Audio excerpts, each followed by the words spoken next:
I from group 5 would like to present types of valve. My name is Muhammad Irfan and my group members Muhammad Sufi Hakimi, Muhammad Aiman, Khairul Azman Shah and Saiful Azfar. Valves. Valve is such an important part of a pneumatic system. They are used to control the pressure flow rate of pressure media. Valve can be divided into the following categories. Directional control valves. Directional control valves are mainly used to change the direction of flow path of working medium or signal medium. They are used for admitting or exhausting working medium to the cylinder or from the cylinder for actuation of the cylinder. Also used to start or to stop pneumatic signal as well as for signal processing. Directional control valves are designed as per the following function. First, number of ports on the valves. Second, number of switching positions. Third, method of actuation. Fourth, method of reset. And last, design and constructional features. This type valves controls the passage of air signals by generating, cancelling or redirecting signals. Each valve is described by two parameters: number of ports, number of position. Number of ports, number of inlets and outlets of the valve. Number of positions, number of chambers, or square. The following example illustrate the describing method.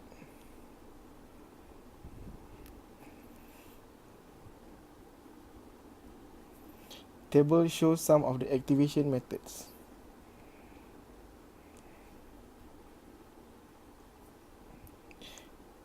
This is the how directional valves works. So this is the process. Figure below shows real photo of two types of direction valve. This is an example of types of valve.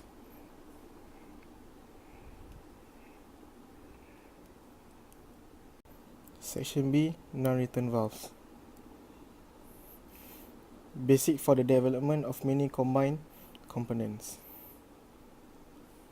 Table below show the examples type of valve.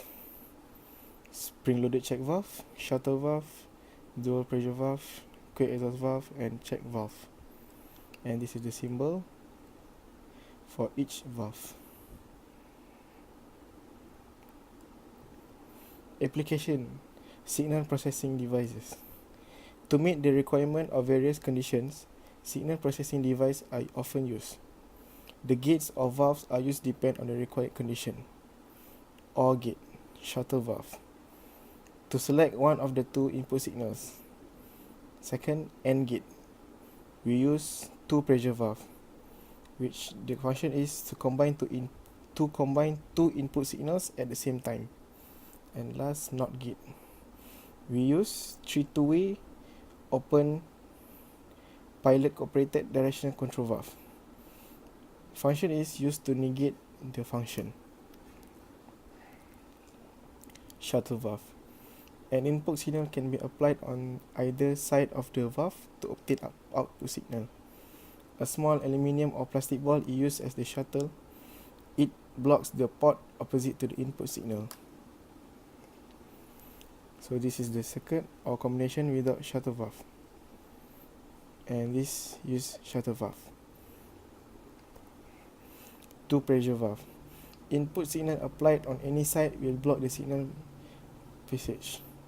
If the second signal is applied, it will communicate to the output port. This is the example of circuit that use of two pressure valve. The difference between shuttle and two pressure valve. NOT gate. To negate the signal. For example, a normally closed timer or counter can be converted to normally open. It is essentially a normally open three-way pilot operated directional control valve. Input signal is applied at pilot port 10 and output is taken from port 2. flow control valve. These valves can be adjustable and permit flow control in one or both directions. The arrow shows that the component is adjustable but does not refer to the direction of flow. It is diagrammatic only. The function is to reduce the speed of cylinder from maximum speed based on selected size of final control valve to the nominal speed depending on the application. One-way flow control valve is often used to achieve independent speed control of cylinder in the forward and return motion. This has a variable restrictor and a non-return valve in parallel. Two-flow control valve is essentially a valve with variable restrictor which offers resistance to passage of air in both directions. One-way control valve, also called as the throttle relief valve, generally used for speed control of cylinder, and it is installed in the working pressure line between the final control valve and the cylinder ports. One-way flow control valve has a needle and orifice arrangement. A non-return valve in the form of an elastic diaphragm is secured to the bottom of the valve orifice. The diaphragm, when subjected to air pressure from the top, seals against seats and in the valve body and prevents any direct airflow to the downstream side. The compressed air has to necessarily pass through the flow control valve and undergoes throttling. When the flow takes place from the bottom to top, the diaphragm deflects upward and allows air to pass directly to the downstream side of the valve, thus bypassing the flow control valve. When the flow takes place in the reverse direction, pressure exerted by compressed air from the bottom of the diaphragm opens it up against the seat and directly bypasses the air without undergoing throttling. Supply air throttling.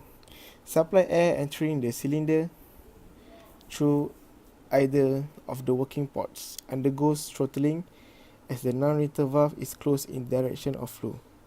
During exhaust, the compressed air leaving the cylinder pass through the non-return valve and escape freely as it does not undergo throttling. Exhaust air throttling. Supplies air flows freely to the cylinder through bypass passage of the non-return valve. The supply air does not undergo any throttling. Exhaust air leaving the cylinder has to undergo throttling as the non-return valve is closed in the return direction. The piston is loaded between two cushions of air. Exhaust throttling should always be used for double-acting cylinder. Stick-slip effect. There is a limitation in achieving smooth movement of cylinder with low speed setting of flow control valve. This results in jerky motion of piston, which is called as the stick-slip effect. When the flow control valve is set for low flow rates, it takes considerably time for the supply air to build up the required pressure. Every time this pressure is reached, the piston jerks in the direction of motion, which results in increased cylinder volume. This further results in drop in pressure in the cylinder and piston momentarily halts in the pressure build-up take place. This intermittent motion is called as the stick-slip effect.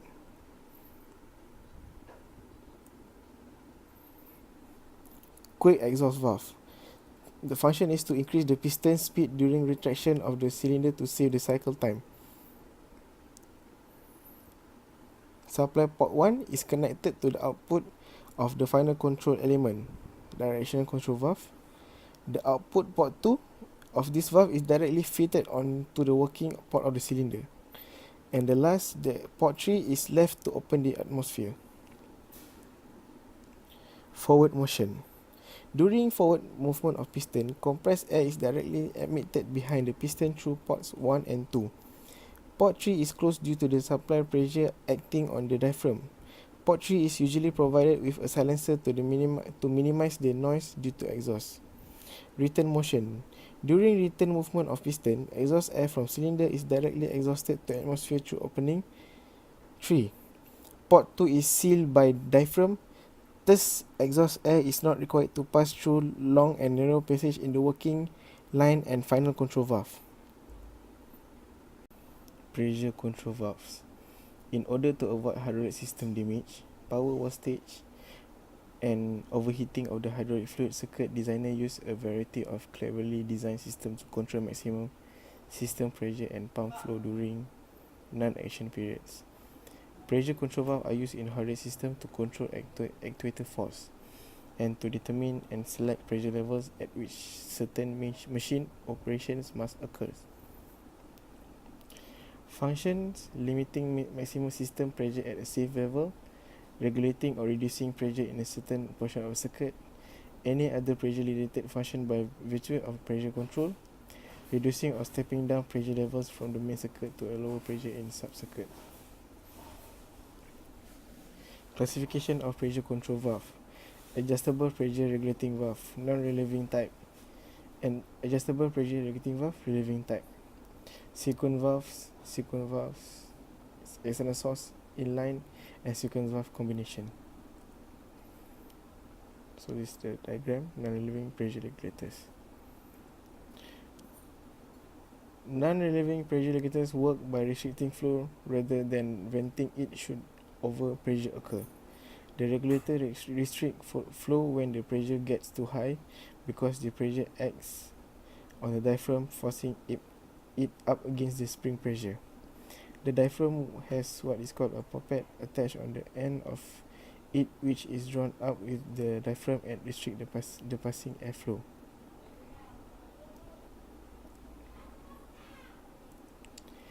Relieving pressure regulators use a similar diaphragm system to that of the non-relieving regulator.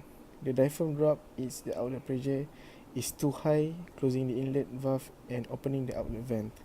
Release pressure until it falls back to the preset pressure. Sequence valve. So this is a diagram for sequence valve. Sequence valve is a pressure operated normally closed poppet or spool valve that opens at an adjustable set pressure. Some designs use a spring acting directly on the spool or poppet, others are pilot operated. A sequence valve always has an external drain port to keep from trapping leakage oil. Trap fluid modifies set pressure at best or keep the valve from opening at worst. For reverse flow capabilities, use the integral bypass check valve shown in the symbol. Sequence valves may be internally pilot operated as in the figure. This is the standard arrangement for the pilot and source. Fluid at the inlet port of the valve cannot pass to the secondary circuit or outlet port until reaching set pressure. Upon reaching set pressure, the valve opens enough to let excess pump flow pass onto the second operation. Pressure and time dependent valve. There are three dependent valves are often used in pneumatic application, which is pressure sequence valve, relief valve, and regulator. Pressure sequence valves, essentially a switch on or off valve, generate pneumatic signal if the sensing pressure is more than the desired set pressure. This generated output signal is used to control the movement of the cylinder by using it as a set signal or reset signal to the final control valve to obtain forward or return motion respectively. So this is the circuit for pressure sequence valve. Sensing pressure signal is introduced at a port 12. Manual adjustment of pressure setting done with the help of a cap, screw or knob which is spring loaded. Clockwise rotation of the knob results setting for higher pressure, and anti-clockwise rotation of knob settings for lower pressure. So the right section is basically 3 two-directional valve, normally closed, pilot operated by using pressure signal derived from left section. Pneumatic timers. Pneumatic timers are used to create time delay of signal in pilot operated circuit, available as normally closed timers and normally open timers. Usually pneumatic timers are on delay timers. Delay of signal is very commonly experienced in applications such as bonding of two pieces. Normally open pneumatic timers are also used in signal elimination and also used as safety device in two hand blocks. So this is pneumatic timers for normally open and normally closed. Pneumatic timers is a combination valve which consists of three parts. First, three two-way pilot operated directional valve, either NC or NO. Second, a one-way flow control valve. The third one, an accumulator. Signal input is supplied at port 2 and delayed signal output is taken at 3.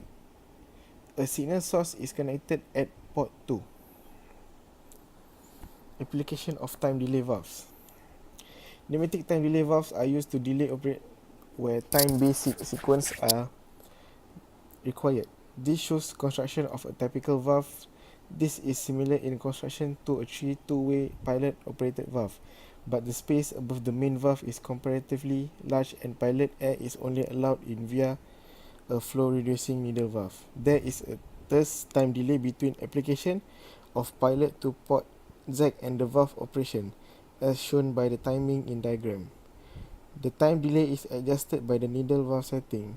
The built-in check valve causes the reservoir space above the valve to vent quickly when pressure at Z is removed to give no delay off. So this is a time delay valve, and the left side is unactuated and the right side is actuated. Next, type of sensor. There are numbers of ways in which to activate the actuate valve. First, manual, pneumatic, electrical and mechanical. Mechanical. Any suitable mechanical or electric switch may be adopted, but because a certain amount of force is required to operate a mechanical switch, it is common to use micro switches. Pneumatic. These proximity sensors operate by braking or disturbing an airflow. The pneumatic proximity sensor is an example of contact type of sensor. This cannot be used where light components may be blown away. Electrical. Electrical proximity sensors may be contact or non-contact. Simple contact sensors operate by making the sensor and the component complete an electrical circuit. Non-contact electrical proximity sensor rely on the electrical principle of either induction for detecting metals or capacitance for detecting non-metal as well. So this is the example of the type of sensor. So one of the application of type of sensor is clamping device. The clamping device of workpiece must be possible slowly by manual control from two positions. Unclamping must be carried out quickly and initiated by a further manual push button. Clamping must be possible only when the workpieces has been inserted. Unclamping must not possible during drilling. Conclusion: to summarize, valve is such an important part of a pneumatic system, for they are used to control the pressure of or flow rate of